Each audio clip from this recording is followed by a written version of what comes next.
На самом деле, мне кажется, получился очень интересный и непредсказуемый праздник футбола. 24 команды, 18 из которых приехали из других городов, и география постоянно расширяется.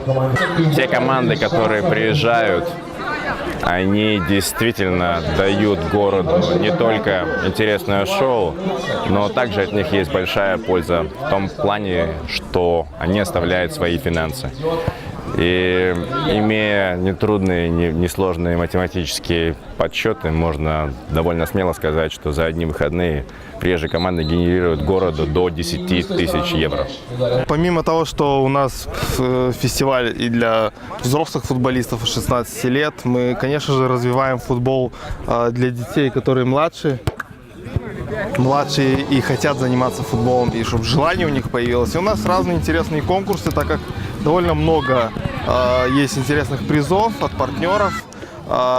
Помимо мячей, футбольной формы, так и всякие интересные канцелярской принадлежности. Конкурсы веселые, интересные, бегать эстафетой, крабик, наш известный конкурс. И, конечно же, как можно дальше попасть в ворота по воздуху. Я болею за Прогрессив, за своих братьев и за их команду. А как вы думаете, кто будет играть в финале? Я думаю, в финале будет играть Прогрессив и голубеньких, как зовут? Вот, может быть, они. Как прошла вчерашняя подготовка? Вчерашняя съездили на игру Тянис-Жальгирис, где играет наш друг. Он сегодня играет еще и за нас. Не знаю, можно это говорить тут или нет.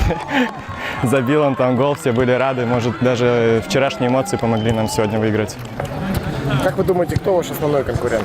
Ну, как обычно, тут две команды борются за чемпионство, я считаю. Кто это? Это Интер и мы.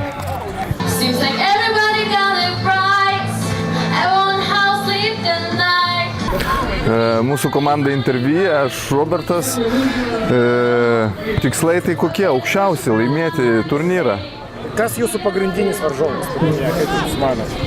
Nu, aš manau, kad šitie dabar irgi sunkus bus, nes su jais visą laiką FK Respublika, visą laiką su jais reikia kovoti. Prieš 2 metus finale, ten visą laiką pusfinalį, su jais visą laiką būna sunkios kovos. Tai manau dabar viena iš tokių lemiamų kovų. Su kuo norėtume žaisti finale, jeigu pasiseks? Nesvarbu, su kuo, su visais žaisime, stengsimės visus laimėti. Ваша тактика на сегодня глубокая оборона? Да, и контратаки. Наша тактика всегда такая. Labą dieną. Tai mes iš Kėdainių komanda, Respublika. O tikslai tai mūsų kaip ir kiekvienais metais iš tikrųjų gerai praleisti laiką. Čia mums yra kaip pramoga šitas turnyras. Kokios jūsų komandos stipriausios savybės? Mūsų komandos stipriausios savybės tai iš tikrųjų yra kolektyvas. Pas mus komanda. Jūs dabar laukia labai stiprus išbandymas, stiprus varžovas favoritas. Kokios taktikos laikytis?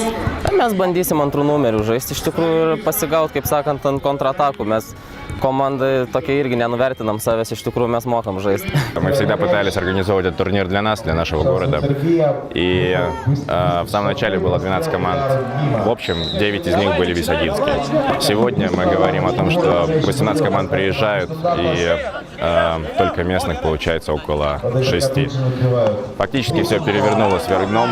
Плохо это или хорошо, это вам судить. С нашей точки зрения, я считаю, что у нас построена очень мощная и работающая рекламная программа через наш сайт дистанционным методом из 3 стран и 6-7 городов. Она работает. Мы свое дело делаем.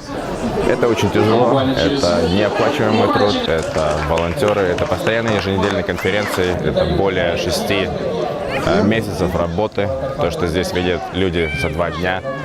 И в этом мы вкладываем большую душу. В этом году нам удалось связаться более чем со 130 командами. Это очень большое количество команд. И из них, как вы видите, приехало около 10-15%. Это говорит о том, что мы очень большие усилия вкладываем для того, чтобы в наш город приезжали новые команды. И таким же образом мы развиваем волонтерское движение. Мы именно смотрим с перспективы каждой команды, как они играют, как группы составлены, как расписание составлено, какая инфраструктура, какие мячи, что можно сделать лучшего. И я думаю, это больше всего нравится командам, их привлекает, поэтому они едут сюда. Ну, благодарим за организованные турниры, за те эмоции, что вы предоставляете людям. Спасибо большое. До встречи.